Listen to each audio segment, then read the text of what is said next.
नमस्कार सभी किसान भाइयों को। किसान भाइयों, मैं आपका अपना छोटा भाई अपनी एक और नई वीडियो में आप सभी का हार्दिक स्वागत करता हूं। भाइयों, आज हम बात करेंगे प्लानेटरी ड्राइव वाले एक्सेल और हब रिडक्शन वाले एक्सेल के बारे में, क्योंकि न्यूलैंड का 3600-2 अब दोनों विकल्पों में मौजूद है। ऑलराउंडर में हब रिडक्शन मिलेगा और सुपर में प्लानेटरी ड्राइव वाला एक्सेल मिलेगा, या हम कहें एपिसाइक्लिक रिडक्शन वाला एक्सेल मिलेगा सुपर में। तो भाइयों, वीडियो को बिल्कुल भी स्किप मत करना और पूरी देखना। तो भाइयों, जो भाई कंफ्यूज है दोनों को लेने में, तो उनको मैं बता देना चाहता हूँ कि दोनों ही ट्रैक्टरों की कद काठी, लंबाई, ऊंचाई, इंजन सभी समान है। दोनों ही ट्रैक्टरों में इवेको इंजन मिलेगा आपको 2931 सीसी का। गियर भी सेम मिलेंगे। 3 स्पीड का प्रावधान आपको ऑलराउंडर में ही मिलेगा, सुपर में फिलहाल के टाइम में नहीं आया है क्योंकि अभी लॉन्च हुआ है ट्रैक्टर।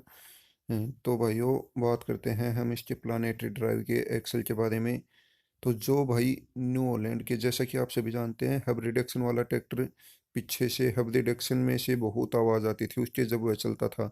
तो जो भाई आवाज़ से परेशान हैं न्यू हॉलैंड के और आवाज़ के कारण न्यू हॉलैंड नहीं लेना चाहते, तो उनको मैं सजेस्ट करूंगा कि वो प्लानेटरी ड्राइव वाले ट्रैक्टर पे जाएं, क्योंकि प्लानेटरी ड्राइव एक्सल भी बहुत अच्छा है। एक्सल टूटने का तो याद यह देख लो कि आपका ट्रैक्टर पूरा टूट जाएगा लेकिन एक्सल नहीं टूटेगा। तो एक्सल की तो मजबूती श्योर है। लेकिन भाइयों, प्लानेटरी ड्राइव शायद वह परफॉर्मेंस ना दे पाए जो हब रिडक्शन के लिए न्यू हॉलैंड जाना जाता है खिंचाई के लिए, क्योंकि हब रिडक्शन की खिंचाई एक अलग ही महत्व रखती है न्यू हॉलैंड में। तो भाइयों, हब रिडक्शन के बारे में बात करें तो इसके फायदे ये हैं कि एक तो ट्राली में बहुत ज़्यादा कामयाब ट्रैक्टर है न्यू हॉलैंड हब रिडक्शन के कारण। क्योंकि भाइयों, हब रिडक्शन में जो ट्रैक्टर का वेट है वो दोनों रिमों के सेंटर ऑफ ग्रेविटी से एक बिंदाल आगे जाकर है। तो इससे ट्रैक्टर क्या होता है कि जब लोड में होगा या ओवरलोड ट्राला होगा पीछे, तो ट्रैक्टर आगे से अन्य ट्रैक्टरों की अपेक्षा कम उठता है। तो भाइयों, इसका मुख्य कारण ट्रैक्टर का हब रिडक्शन ही है।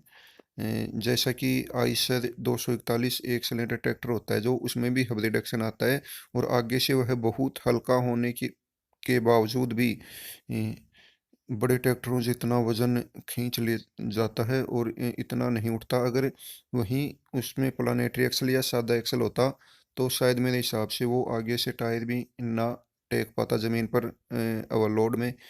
तो भाइयों, हब रिडक्शन का सबसे मुख्य फ़ायदा तो यह है। और भाइयों, दूसरी बात करें हम इसके फ़ायदे की, तो भाइयों इसमें ट्रैक्टर पावर ज़्यादा लगाता है कुछ, क्योंकि जो इम्प्लीमेंट या ट्राले का वजन होता है ट्रैक्टर के ऊपर, वो डायरेक्ट ट्यूब के अंदर जो एक्सल होता है उसके ऊपर ना होकर गरारी के माध्यम से होता है। तो भाइयों, यह भी इसका एक फ़ायदा है। और भाइयों, हब रिडक्शन का डिसएडवांटेज ये है कि इसमें जब यह लंबा चलता है तो हब रिडक्शन में गैस बनने लगती है जो कि ऑयल लीक कर देती है, सॉरी सील लीक कर देती है भाइयों। तो इसके रख रखाव की ज़्यादा आवश्यकता होती है, कि वैसे मेंटेनेंस नहीं होता भाइयों इसमें, परंतु एक नट को 10-12 दिन से खोलकर हवा निकालनी पड़ती है। और दूसरा डिसएडवांटेज भाइयों हब रिडक्शन का यह है कि जब यह चलता है तो बहुत ज़्यादा आवाज़ करता है। तो ये थी भाइयों हब रिडक्शन और प्लानेटरी रिडक्शन में कुछ उम, थोड़े से एक अंतर। तो जो भाई अब दोनों में से कोई सा ट्रैक्टर लेना चाहते हैं और कंफ्यूज हैं कि कौन सा लूं, तो इसके बारे में बात करते हैं हम। तो जो भाई आवाज़ के साथ, जो ट्रैक्टर चलने पर पिछले हिस्से से आने वाली आवाज़ के साथ कॉम्प्रोमाइज़ कर सकते हैं, तो मैं उनको हब रिडक्शन लेने की ओर सजेस्ट करूँगा। और जो भाई आवाज़ बिल्कुल भी पसंद नहीं करते पिछले हिस्से से होने वाली, तो वो भाई प्लानेटरी ड्राइव वाला ट्रैक्टर ले सकते हैं। हालांकि प्लानेटरी ड्राइव भी बहुत अच्छा, सबसे बेस्ट माना जाता है वैसे, क्योंकि इसकी मजबूती बहुत अधिक होती है और इसमें भी कोई डिसएडवांटेज नहीं है। पर हब रिडक्शन की खचाई अलग है। अगर आप आवाज़ के साथ कॉम्प्रोमाइज़ कर सकते हैं तो हब रिडक्शन लीजिए।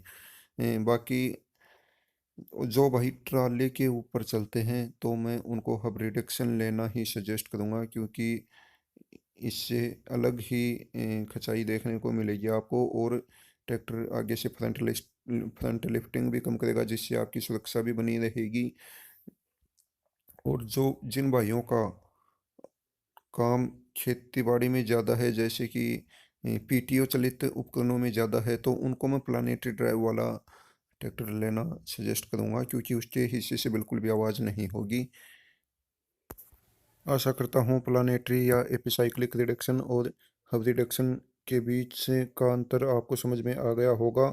यदि वीडियो आपको पसंद आई हो तो वीडियो को लाइक करें, शेयर करें, चैनल को सब्सक्राइब करें और अपनी बात जो आप कहना चाहते हैं कमेंट बॉक्स में रखें, ताकि मुझे जो सुधार करने हैं उनके बारे में पता चले। धन्यवाद।